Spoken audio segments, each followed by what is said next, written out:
We've got Steve Engle joining us. And Steve, are you with us today?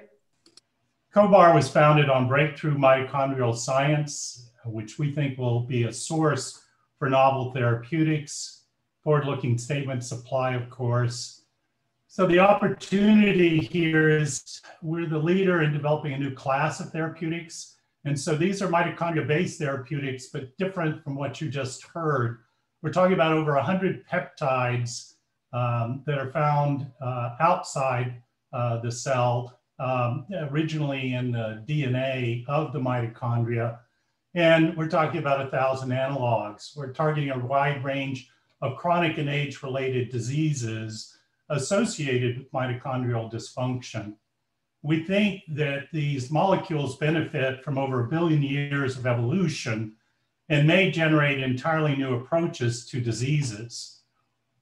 Our pipeline in the last year and a half has expanded from 2 to 5 programs, including a COVID-19 program. We have a number of near-term milestones, and it's a comprehensive IP strategy. Doctors Cohen and Barzilai first discovered this along with some of our other founders in 2001. So we have the first mover advantage with 12 issued patents and 65 patent filings. So what is the key discovery? And I think it's quite amazing, actually, that peptide sequences are encoded in the mitochondrial genome and that these essentially act as messengers regulating multiple organs and systems in the body. And so this is a technology platform, and it's very different from what we think of as the mitochondria's historical role as the powerhouse of virtually every cell in the body.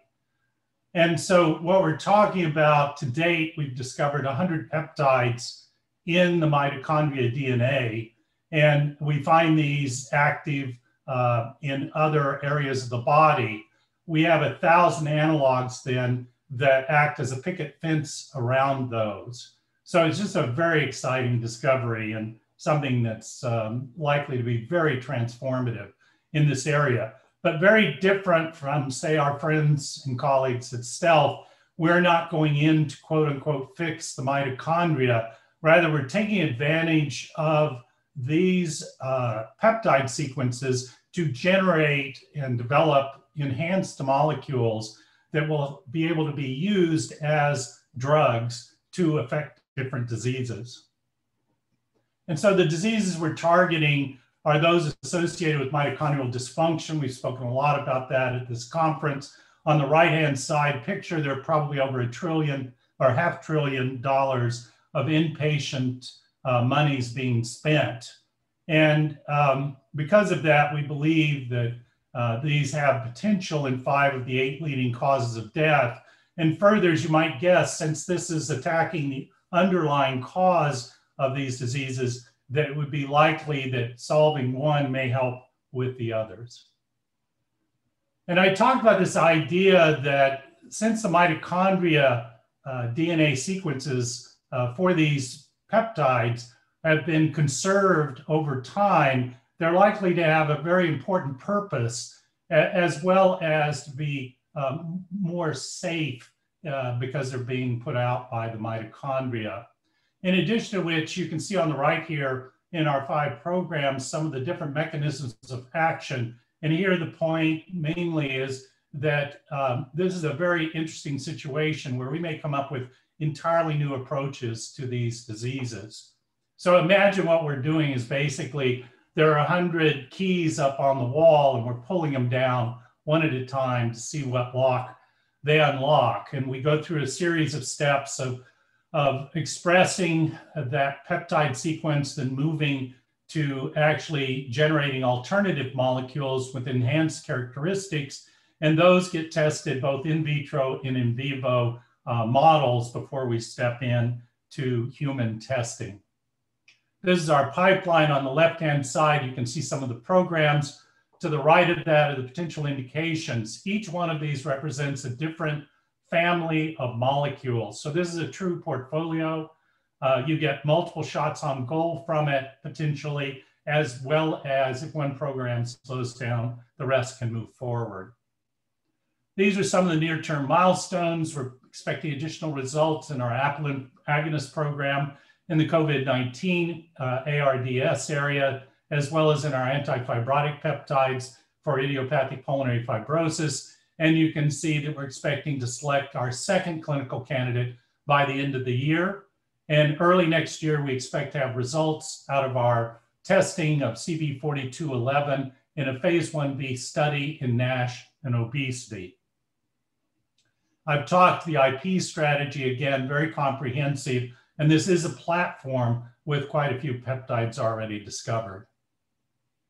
So a lot has been in the press about NASH. It's clearly a large unmet need, 30 million people at risk in the United States. In terms of the landscape, it's a large and growing population. It has been a bumpy ride for some of the later stage companies, but this has very little to do with us. As mentioned earlier, CB4211 has completely different mechanism, and recent IPOs indicate continued and not growing investor interest in this area. What does help us is learning from the problems that others have in terms of future study design and regulatory strategy, part of what we talked about in our emerging companies group yesterday. It's a $30 billion potential market, has been estimated, so there's plenty of room for multiple therapies, and many physicians believe it will take multiple therapies. There is no direct competitor for our mechanism of action, and we have synergies with the GLP-1s and the PPAR gammas, which are used routinely. On the partnering side, we do expect to bring a partner to help us move this forward, take advantage of their money's know-how and capabilities. I would notice that what will be a very important moment here for any of the companies in this area, and similarly in other areas, as soon as the first regulatory approval occurs, the pharmaceutical company interest will change dramatically. And I've seen this many times in my career. I'm sure you have too. And we see our inflection point is looking at the later stage companies and their valuations comparatively, we see a pathway to those kinds of valuations. We expect that the clinical results next year and then moving on to partnering will be drivers of that. And of course, we have other programs, which I'll talk about. I'm going to skip past the preclinical program opportunity slide and just talk for a few minutes about the NASH and obesity study that's ongoing. We completed the phase 1A last year. We're now doing a phase 1B stage, 20 patients or subjects, 10 active, 10 placebo with a 4-week exposure. We're measuring changes in liver fat, body weight, and other biomarkers. We're talking about obese NAFLD subjects who have a minimum of 10% liver fat at enrollment. And changes in liver fat will be assessed by MRI and PDFF. We're currently enrolling at this point, and we expect, again, the data in the first quarter. What's very interesting, as it is with most of these peptides, is a very novel mechanism of action.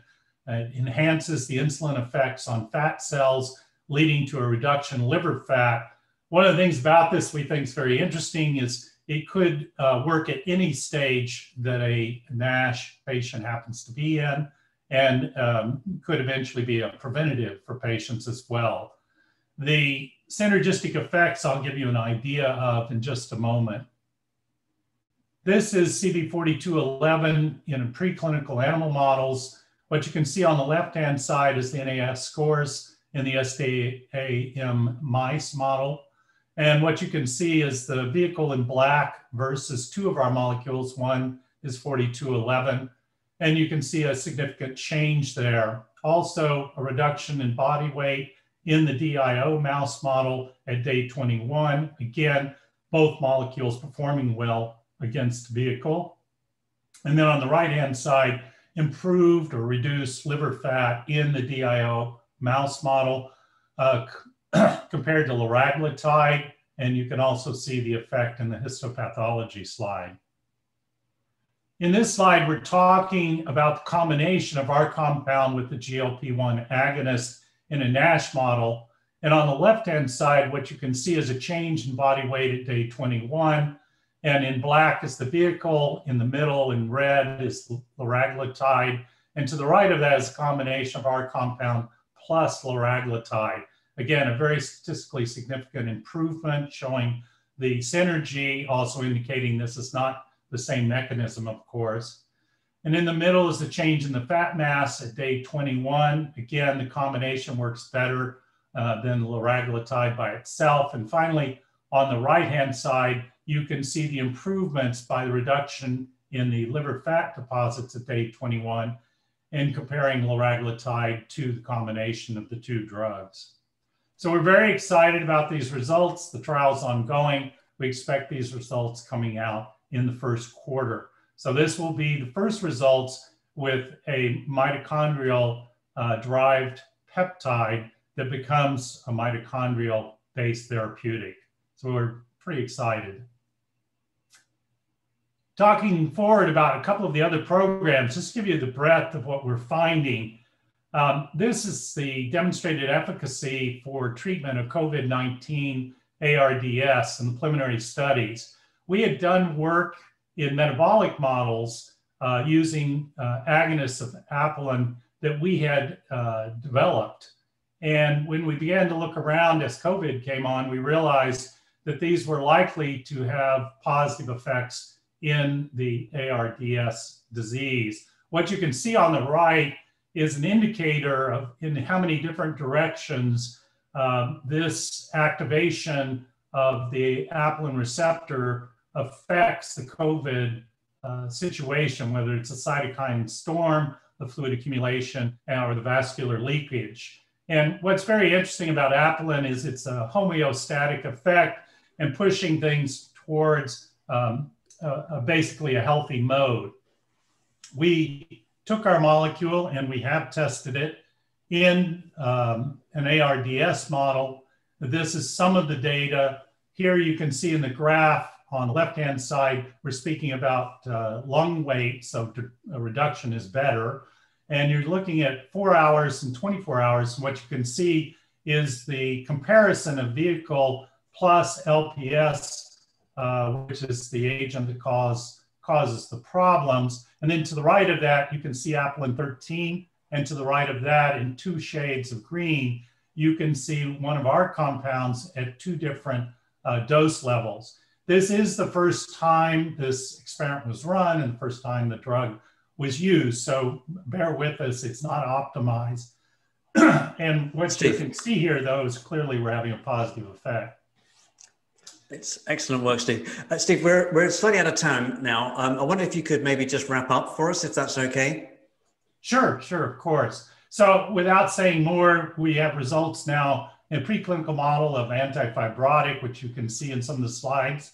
We also have results in cancer. So we're seeing very, very interesting results with all of these mitochondria-based therapeutics. That's it.